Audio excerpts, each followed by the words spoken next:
Welcome to my YouTube channel success. हमारे साथ में मैं सुनील कुमार आपका स्वागत करता हूं। आज लेके आया हूं लॉर्ड इरविन। लॉर्ड इरविन जो जिसका कार्यकाल 1926 से 1931 तक रहा। इसी के समय में साइमन कमीशन का गठन हुआ था और साइमन कमीशन बॉम्बे पहुंचा था।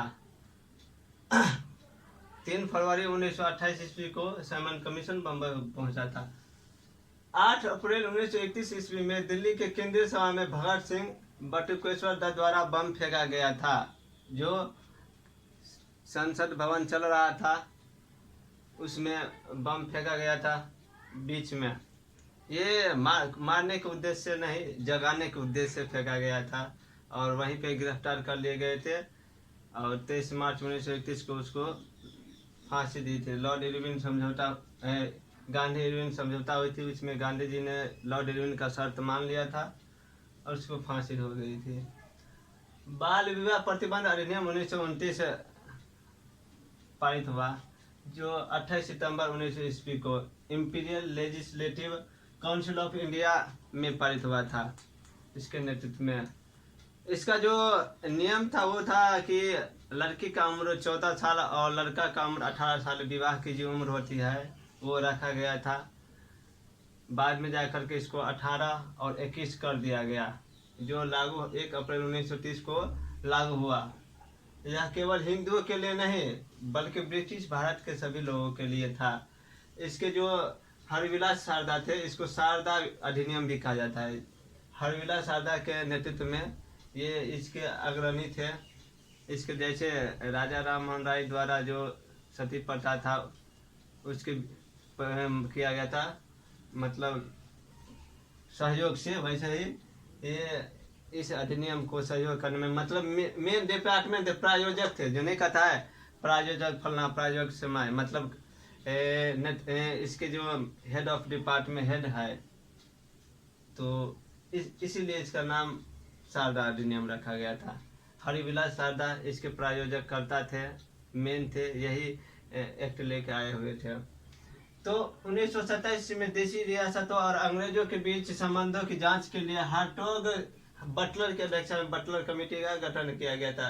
ये लॉर्ड इरविन के समय में ही बटलर कमीशन का गठन किया गया था, जो क्या कहते हैं, देशी रियासत और अंग्रेजों के बीच जो संबंध था, क्या समस्या था, क्या प्रॉब्लम था, नहीं था, इसके बीच का जो विचार क्या था, क्या मतभेद है, क्या सही है, मतलब दोनों के जो संबंध है ना, इसकी जांच के लिए हार्टोग, जांच करने के लिए कि सही इसका चल रहा है कि नहीं चल रहा है, इसके लिए Butler commission, Hartog Butler committee का गठन किया गया था।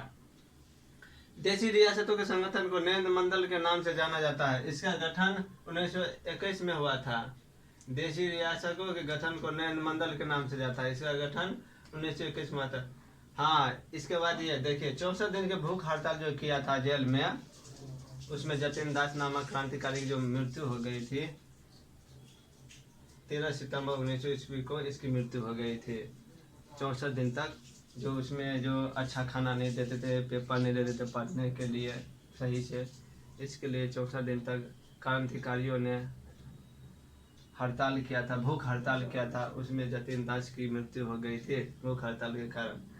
कांग्रेस के लाहौर अधिवेशन 1929 में पूर्ण स्वराज की घोषणा की गई, जिसका अध्यक्ष कौन थे? पंडित जवाहरलाल नेहरू थे। अब लाहौर अधिवेशन 1929 में जो हुआ था उसमें पूर्ण स्वराज की मांग की गई थी, जिसके अध्यक्ष थे पंडित जवाहरलाल नेहरू थे। आगे साबरमती आश्रम से दांडी यात्रा की शुरुआत 12 मार्च 1930 से 30 को शुरू हुई थी। इसी को ही नमक सत्याग्रह कहा जाता है। दांडी यात्रा को नमक कानून तोड़ा था, नमक बनाया था गांधी जी ने। 12 नवंबर 1930 ईस्वी से 13 जनवरी 1931 ईस्वी तक लंदन में प्रथम गोलमेज सम्मेलन का आयोजन हुआ था। इसी के समय में इसका उद्घाटन ब्रिटेन के सम्राट कौन था? जॉर्ज प्रथम ने किया और इसकी अध्यक्षता ब्रिटेन के प्रधानमंत्री रैमजे मैकडोनाल्ड ने किया था।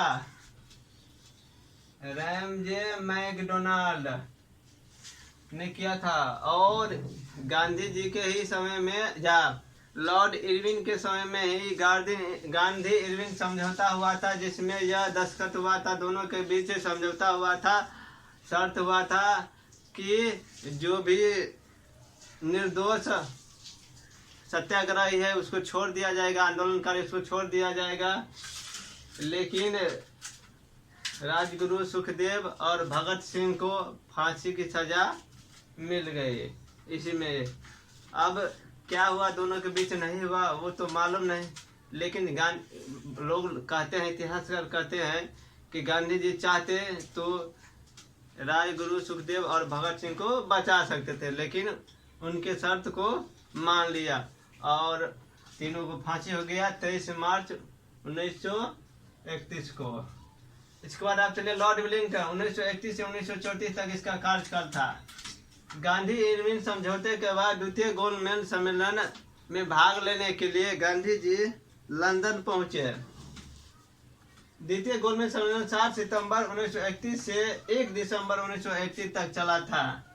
इसी में विंस्टन चर्चिल दक्षिणपंथी नेता जो विंस्टन चर्चिल थे उसने देशद्रोही फकीर या नंगा फकीर कहा था, और फ्रैंक मॉरिस नामक ब्रिटिश नागरिक ने गांधी जी को अर्धनग्न फकीर कहा था। ब्रिटेन के प्रधानमंत्री रैमजे मैकडोनाल्ड ने 16 अगस्त 1932 ईस्वी में सांप्रदायिक निर्णय कार्मल अवार्ड घोषित किया। इस निर्णय द्वारा दलित वर्ग के लिए पृथक निर्वाचन प्रणाली की व्यवस्था की गई। गांधी जी इसका विरोध किया और 20 सितंबर 1932 ईस्वी को आमरण अनशन प्रारंभ कर दिया। पहला में तो भाग ही नहीं लिए थे गांधी जी ने। और एक और आदमी थे जो गोलमेज सम्मेलन में भाग लेने के लिए गए थे, वो कौन थे? भीमराव अम्बेडकर, बाबा साहेब भीमराव अम्बेडकर, वो गोलमेज सम्मेलन में भाग लिए थे।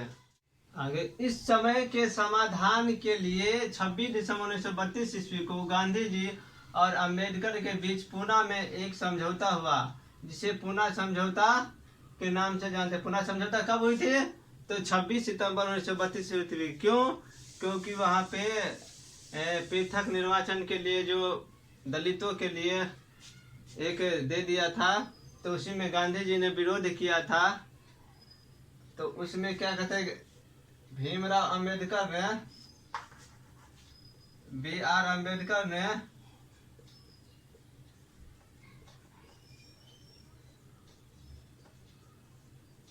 समर्थन किया था,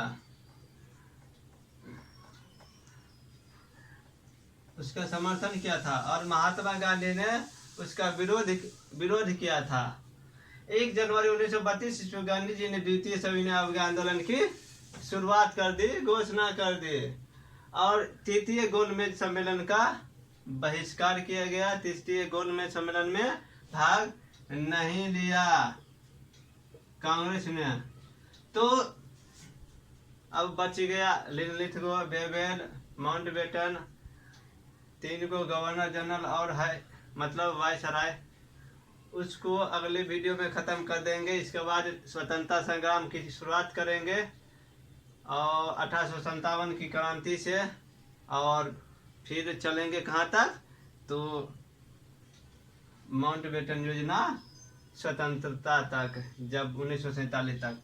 तो आप लोगों को ये वीडियो कैसे लगा तो लाइक, कमेंट और शेयर कीजिए, सब्सक्राइब कर दीजिए। आगे भी दोस्तों सबको शेयर कीजिए जिससे उसको भी फायदा हो। तो चलिए आगे वीडियो में मिलते हैं 1857 क्रांति के लिए। तब तक के लिए जय हिंद।